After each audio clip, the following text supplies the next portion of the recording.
So, mapagpalang tanghali po sa bawat isa sa atin. Nandito pong muli kami, ang inyong lingkod, ang Mucha and Joel Lot Vlog. So, nandito tayo sa bayan ng Umingan, Pangasinan. Mayroon tayong tinitingnan dito na isang house and lot na napakagandang house and lot. 20,000 square meter po ito. So, 2 hectares. Yan po yung barangay road niya. So, may lumampas din po dyan na labas lang po tayo. May lumampas po dyan na area. Ayan, may lumampas po dyan na konti. So lumampas po dyan. May isang tubo rin po ito. So yan, katapat ng bahay po. Ito yung frontage niya. So yung National Highway dyan lang na part. Umikot lang po tayo. Yan, National Highway po yan. Yung part na yan. So yung lupa, kasali pa po ito. Ayan. Siguro yung boundaries niya, yung mga kawayan na yan. So may kunting-kunti lang na idagdag dito sa kabila. Pwede pang gawing residential lot. At ang irrigation daw to pag tag-ulan. Mayroong tubig itong part na ito. So yung bahay naman, fully nakabakod na po siya. May isang siyang half court. Mayroon siyang isang garahe na at the same time pwedeng gawing bodega. Ayan.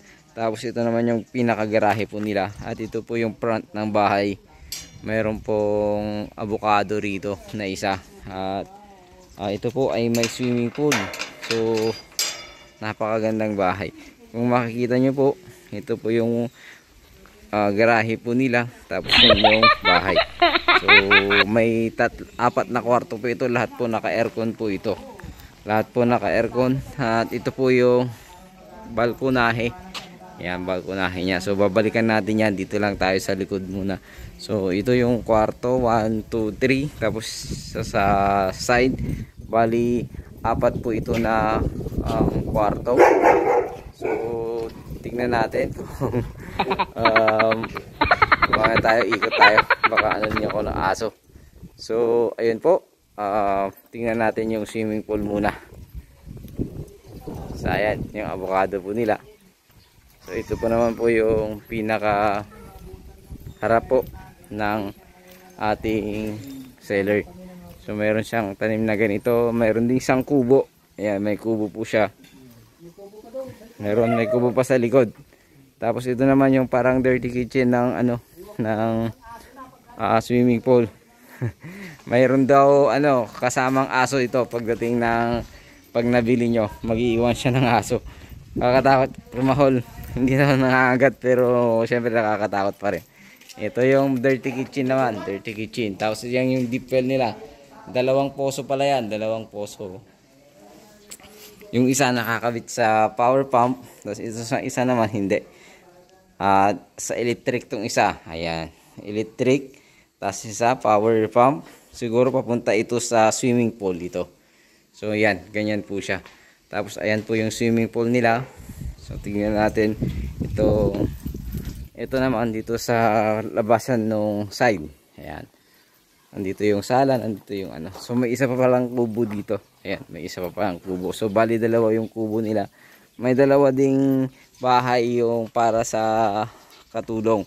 Yung isa, 2 kwarto, may CR din po yun. Tapos ito, 2 kwarto, may CR din po yan. So 2 kwarto para sa katulong po yan. At meron po silang swimming pool. Ito, yung swimming pool nila. Ayan, napakagandang swimming pool. Saka lang nila kinakargahan daw pag may maliligo. So, ang ganda. Sana all may ganitong property farm. Okay. So, ayan, napakaganda. So, makikita nyo po ito sa drone. At,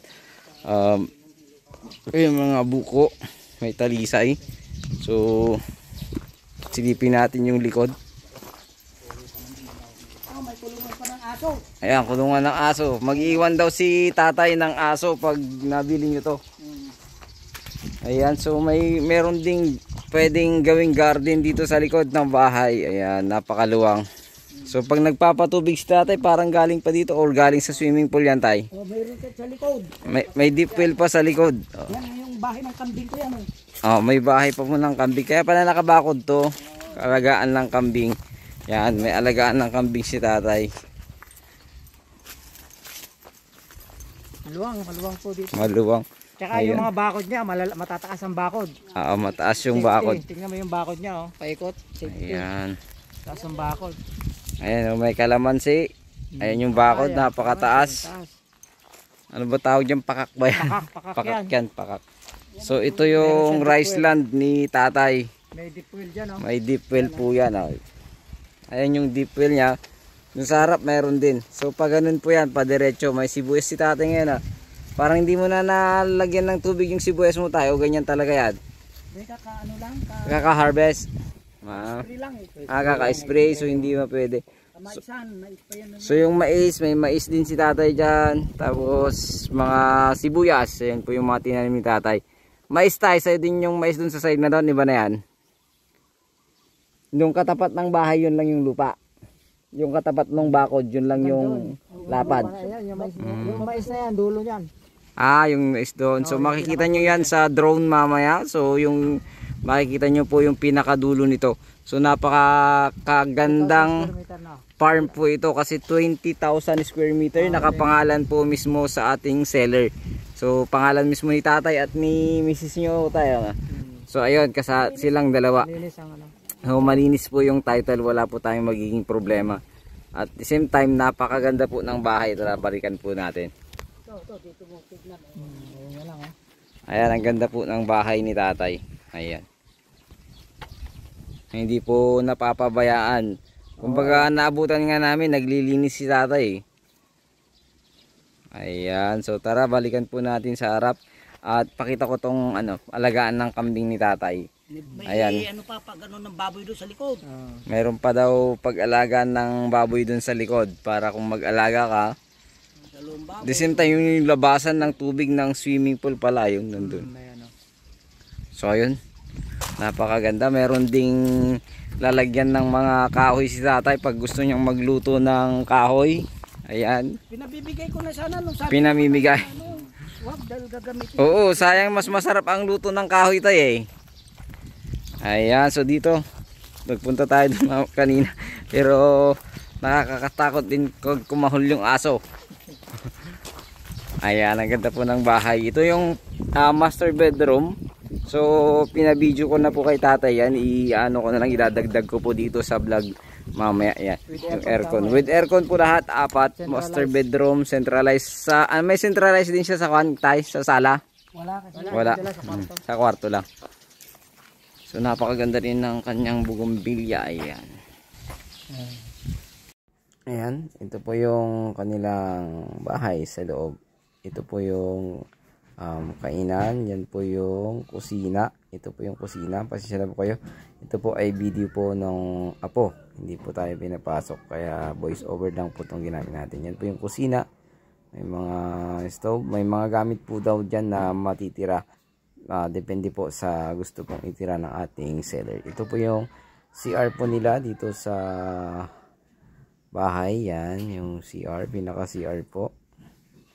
Ayan, pasensya na po sa video dahil medyo mataas. Ang nag-video po nito ay apo. Ulitin ko po yung apo. Finish over po lang natin dahil medyo hindi tayo pinapasok kasi bagong kakilala lang po tayo ng seller. Ayan yung so ito naman yung kainan yan. Tapos yung sala na po yun. Yan sala. So tingnan muna natin. Ipapakita po dito yung mga kwarto. Ayan, meron pa palang maliit na sala din dyan. Maliban dun sa kabila kanina. So ito yung unang kwarto. So with aircon po lahat yan.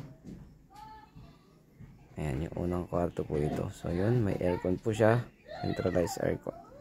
So ito namang isa, ito yung master bedroom. Ayan. So ito ang may CR. Ito ang may sariling CR, yung master bedroom na to. Ito yung kwarto po ni tatay. Ayan, napakagandang kwarto. Ulitin ko, may mga maiiwang gamit pero hindi po sinabi ni tatay. Depende daw po sa kanila kung ano po yung iiwan nila. So ito po yung kanilang CR dito sa kanilang kwarto. Ayan, napakaganda. Ayan, so maganda po yung kanilang bahay, napakaganda. Ayan, meron po yung mga ganyan, yung maliit na parang sala din po yan. Parang dalawang sala. Maluwang dyan, sa kabila na yan, maluwang yan. Ito naman yung mini bar nila.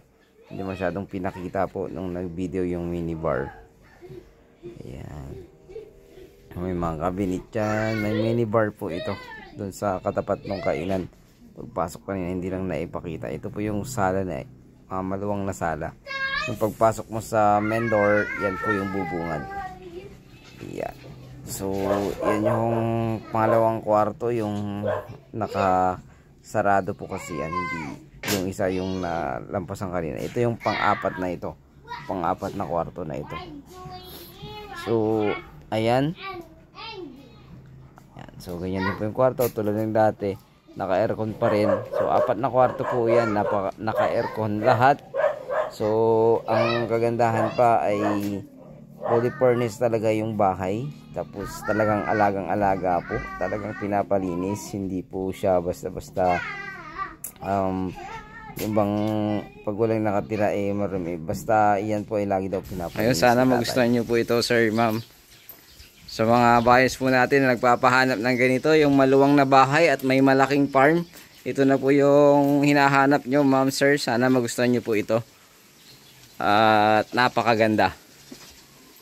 So, balikan ko lang yung side tie. Kumahol kasi yung aso kanina doon. Ayan, pakita ko lang tong pinakaharap ng bahay ni tatay. Kumahol eh. Ayan, napakaganda oh.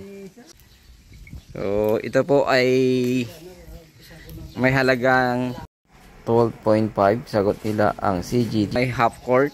Mayroong garahe, dalawang garahe. Garahe na the same time pwedeng gawing bodega. Ayan. Apat na kwarto with aircon po lahat. Maluwang po yung sala. At maganda po yung kusina.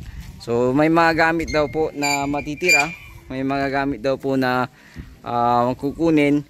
Pero mag-i-decide lang po sila pag may buyer na makausap at bibili nito. So ayun muli.